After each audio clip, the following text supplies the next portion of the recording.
From KUNC and the NPR network, this is In The NoCo. I'm Erin O'Toole. The U.S. Senate is likely just hours away from a final vote on federal funding for public broadcasting. Senators will consider whether to rescind about $1 billion previously approved by Congress to support the Corporation for Public Broadcasting for the next 2 years. That money funds local stations like KUNC and the Colorado Sound, along with NPR and PBS. The GOP-controlled House of Representatives has already voted to kill the funding. President Trump has backed the cuts and threatened to pull his support from any Republicans who oppose them. Republicans occupy 53 out of 100 seats in the Senate. This morning, we spoke with one of the Colorado senators who will vote on this question. Democrat John Hickenlooper supports continued funding for public broadcasting. We talked with him about why he supports funding for public media at a moment when Republicans want to end it. I think that our public radio is essential for millions of Americans. And certainly in Colorado, tens of thousands of rural Coloradan residents get their news, their emergency alerts. They get connected to the world through public radio. And I think if the federal government cuts that funding, it will jeopardize, whether some of the smaller community stations can continue to operate. Funding from the Corporation for Public Broadcasting accounts for about 7% of KUNC's budget. So losing that would not kill KUNC, but it could cause painful cuts. What worries you if stations like KUNC lose federal funding? Well, again, I'm going to fight like crazy to try and prevent those cuts, do everything I can. When I first got into politics, I ran for mayor of Denver, pledging to make government smaller and to do more for people by being smarter. But this is not how to make our government smaller and smarter. These are drastic cuts, and they don't sound like a lot, but anyone who's worked with a public broadcasting office knows that they are always on a razor's edge in terms of budgeting, and they're always looking at the possibility that they have to cut this programming or that programming. So suddenly to cut 7%, or with some of our smaller communities, it is a much higher amount. It could be 15 or 20% or 30%. Right. At that point, you really begin to say, can we find local donors to make up the difference? And I think that becomes a struggle.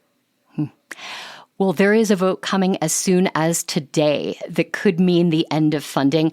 Senator Hickenlooper, what kind of role are you trying to play in these last-minute discussions?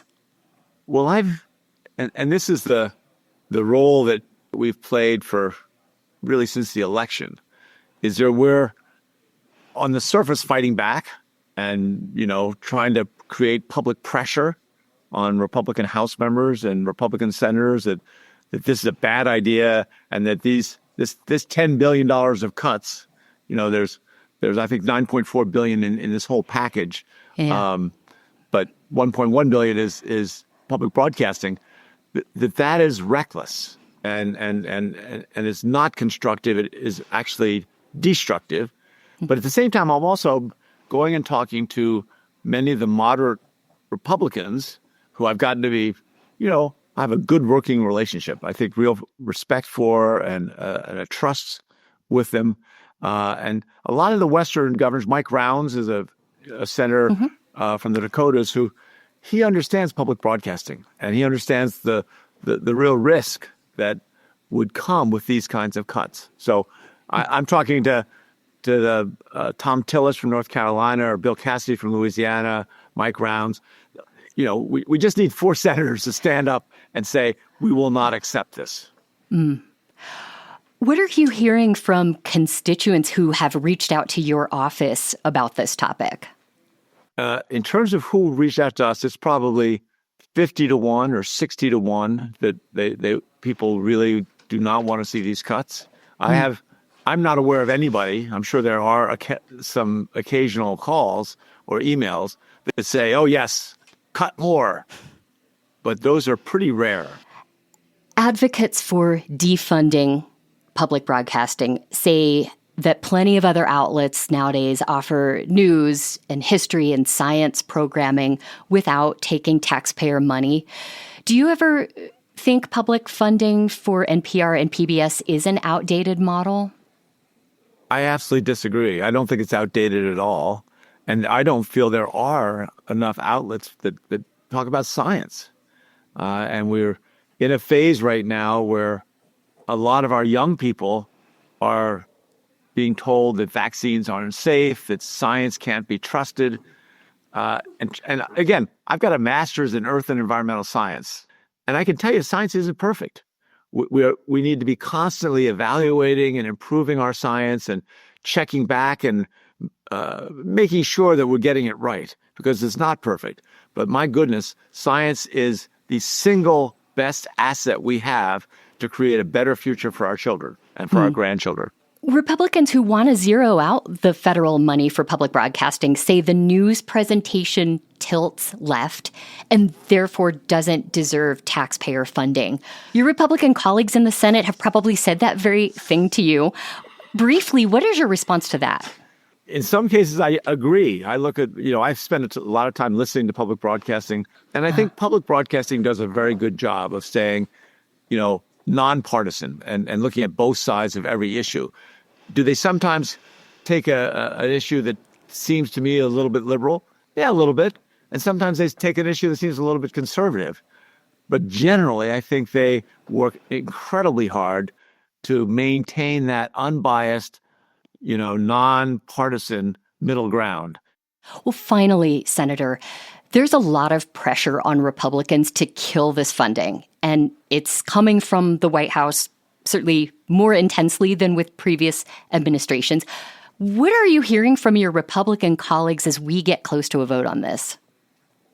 I hear a lot of concern and a certain amount of anxiety and frustration that they're getting pressure from the White House to do something that they know is not healthy for their community.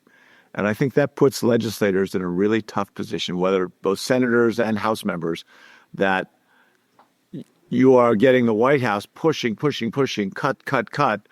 If we keep cutting and attacking mainstream media, which has happened, and if we keep attacking public broadcasting, we'll end up with almost no media, except that's controlled by a few very large corporations.